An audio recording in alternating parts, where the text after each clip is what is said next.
Do you want to know why you're still invisible to women? No matter how hard you try, being good isn't enough, it's not even close. We live in a world where subtlety dies ignored and men who don't learn to communicate with power are left alone. But politely, what if I told you that there are 3 words that, when used well, can ignite a spark of instant attraction? No, they're not, "I'll buy you tacos," although that works too. They're words loaded with intention, psychological structure, and emotional effect. And today you're not only going to learn about them, you're going to understand why they work, how to use them, and when to use them so that you don't sound like a robot straight out of a cheap dating book. Marcus Aurelius said, "The quality of your thoughts determines the quality of your life, the quality of your words too, but it's not enough to sound interesting, you have to learn to resonate." This video is not a cheap poetry class, it's a straightforward guide to stop talking like wallpaper and start creating real connection. If you're tired of the same recycled advice and want practical tools, stay until the end before starting. If this video brings you value, I invite you to subscribe and turn on notifications. Remember, language is power, but only if you know how to use it. Let's get started. The mistake 90% of men make. You can recite poems to her, buy her flowers, and be her free psychologist. And still, she'll go with the guy who responds to a story with a fire emoji. Unfair, yes, predictable. Also, most men make a mistake as common as it is tragic, confusing kindness with attraction.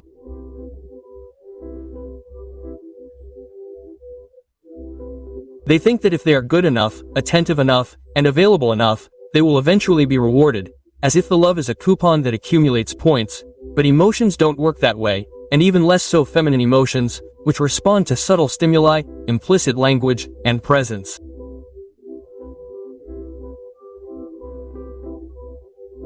Do you know that a guy who is always available, who avoids conflict, who worries about being liked by everyone, projects insecurity?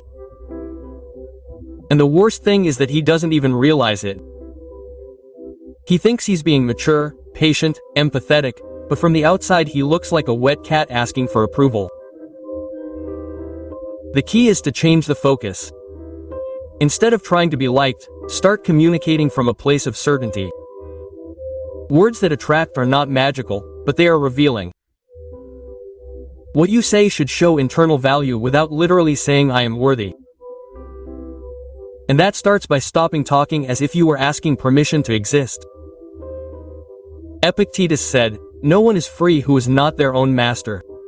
And that includes your words. The guy who controls his language controls his impact. You don't need to talk more. You need to talk better. Imagine you're in a job interview. The interviewer asks you why they should hire you. Would you respond with a whiny speech about how much you need the job? You wouldn't get to the point confidently showing what you have to offer. With women, too, if you communicate from a place of lack, you'll only attract pity or disinterest. If you communicate from a place of abundance, you'll arouse intrigue. This isn't about pretending to be someone you're not. It's about stopping hiding who you are. It's about taking responsibility for how you express yourself. Because every time you speak nervously, insecurely, or needily, you're training your brain to validate that pattern. And every time you express yourself with clarity, conviction, and calm, you're reprogramming that internal narrative. The problem isn't that you're kind, it's that kindness comes with an emotional toll. You expect something in return, and when it doesn't come, you get frustrated, you feel used, and on top of that, you feel like you're being used. You wonder why the bad boy is more successful than you. Spoiler alert, it's not because he's bad, it's because he's not asking permission to be himself. Stop looking for a formula to make people like you and start cultivating the version of you that doesn't need approval. That version talks differently, walks differently, and yes, it also attracts differently. No excuses. The psychology behind the words that generate attraction. Words aren't just sounds you make with your mouth, they're mental maps. Every word you choose triggers an image, an emotion, a response. And when you talk to a woman, what you say doesn't just sit on the surface. It goes straight to the limbic system where the impulses of attraction or rejection are triggered. Welcome to the emotional jungle. Most men speak logically, but attraction doesn't live in logic, it lives in emotion. You can explain to a woman why you're a good fit and she'll politely block your number because you didn't make her feel anything. And that's all that really matters. Want to generate attraction? Then stop talking like Wikipedia and start talking like someone who's lived. Who has scars, convictions, experiences. Use words that move, that connect, that make you uncomfortable if necessary, because what generates emotion generates memory. Seneca said, "Words are like seeds. What you sow in others also blooms in you." Quote. So if you're always sowing lukewarm and generic phrases, don't be surprised if you reap indifference. Psychology tells us that people respond more to words that appeal to their unconscious needs than to any rational argument. What does that mean? That if you learn to name what the other person feels but can't express, you create an immediate connection. It's as if you read their mind, and that, my friend, is magnetic. Practical example. If you're talking to a woman who seems stressed and you tell her, "You seem like someone who carries a lot on her shoulders, but who doesn't let it stop her." You just described her better than her own therapist, and you did it with a single sentence. Boom. Emotional connection activated. It's not magic, it's observation and precise language, and it doesn't require you to be a poet. Instead, you need to stop repeating borrowed phrases, because authenticity is more attractive than any script. Plus, emotional language has a trick. It also transforms you. When you learn to name your own emotions clearly, you begin to be more aware, more stable, more confident. And it shows in your voice, in your presence, in your gaze. Speaking well isn't about sounding pretty, it's about sounding real. And that's so scarce today that whoever masters it has an immediate advantage. But of course, this requires practice and patience, because at first, you're going to feel like you're speaking in another language. You're going to hesitate, you're going to want to go back to what's safe, to the typical recycled compliments like, "What beautiful eyes you have." Spoiler alert, that doesn't work. Unless you're 5 years old and you're giving away flowers made with crayons. The key is to experiment. Play with your words. Test, observe. Correct, because if you keep speaking the way you do now, you'll keep attracting exactly the same people. And if that were enough, you wouldn't be watching this video. So keep practicing. Every word counts. The first word is imagine, as simple as it is powerful. Why? Because the moment someone hears that word, their brain goes into overdrive as if they've been hired to direct a movie. Imagine triggers visualization, emotion, and most importantly, engagement. You're no longer just talking. She's inside the story now, and that's pure gold in terms of attraction. Because if you can draw her emotionally into an experience with you, even if it's made up, you've just created a connection without having to climb emotional Mount Everest. You're not saying, "Look at me," you're saying, "Come with me." It seems like a cheap trick. Maybe it works every time. Imagine we're walking along the beach laughing like idiots because the ice cream melted too quickly. It's not high spear, but it creates an image, a feeling, a shared moment, and that creates instant closeness. Most men speak in actions.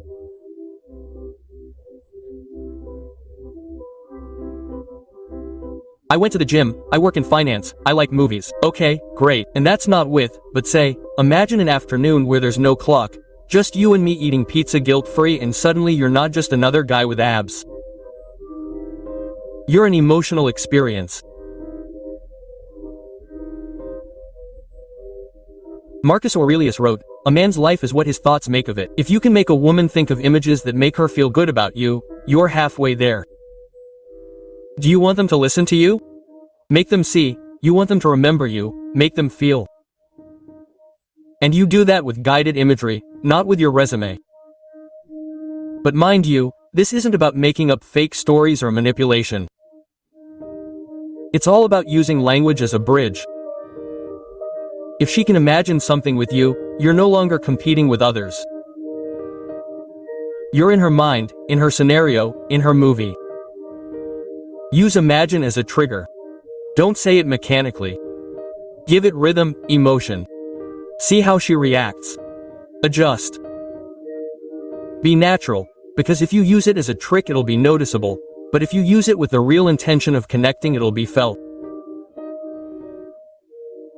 And the best part is that this word doesn't just work with women, it works with everyone, because we all want to escape from flat reality for a moment. We all want to be part of something that excites us, even if it's just for a few seconds. And if you're thinking, that sounds kind of cheesy, I have news for you. Cheesy works when it's authentic. What doesn't work is talking like an Excel spreadsheet. Attraction isn't built on logic or data, it's built on feelings. And if you can get a woman to associate your presence with pleasant feelings, she doesn't need to worry about why she likes you. She just feels like she likes you. That's the key. Don't be just another piece of information in her day. I know a story I want to repeat. The second word is because, and yes, I know what you're thinking. How can something so basic have so much power? Well, science is on your side. Psychologist Robert Cialdini has shown that when you give a reason, even an absurd one, people are much more willing to say yes to the magic word. Because in a classic example, a person cuts in line by saying, "May I go ahead because I'm in a hurry?" As it turns out, most people let them through, not because they're in a hurry, but because of the because. The word acts as an automatic justification signal. The brain interprets it as a valid reason, even if it isn't. Fascinating, right? Now take it to the emotional level. If you say, "I love talking to you because I feel like you really understand things in a different way," you're not just giving a compliment, you're creating an emotional reason to keep talking, you're installing a subconscious motive that justifies the connection and that triggers desire. Quote, "Most people throw compliments floating in the air. You're pretty, I like you, what a nice smile." Quote, "Okay.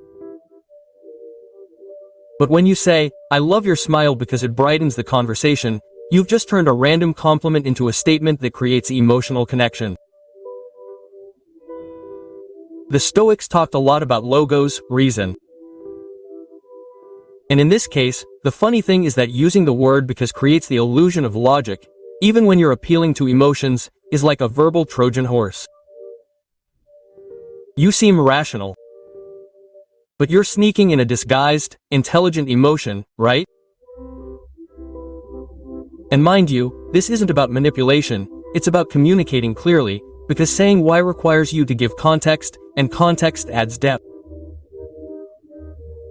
A statement with context always feels more sincere than a one-off.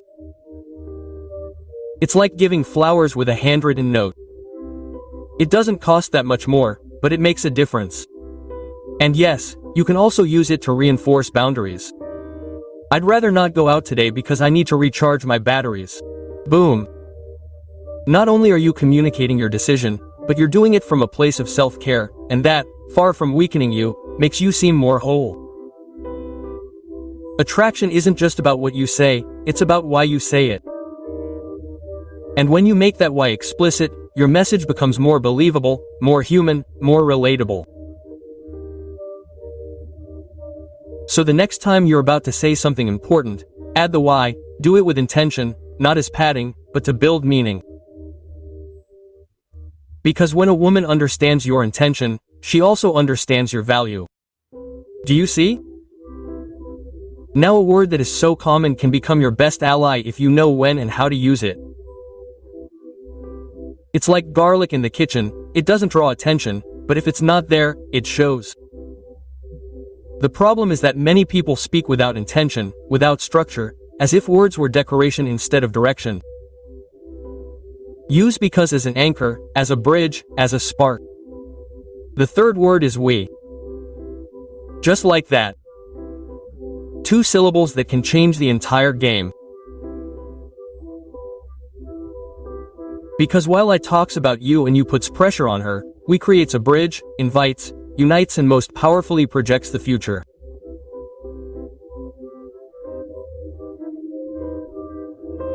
When you use the word we, you're subtly implying that there's already a connection, a team, a shared experience, even if you haven't even shared an Uber yet. It's a neat, elegant, and incredibly effective mental trick. For example, instead of saying, I want to go to that concert, say, we should go to that concert someday. It would be epic.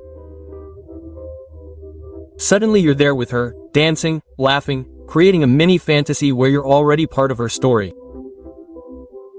It sounds subtle, but the impact is huge.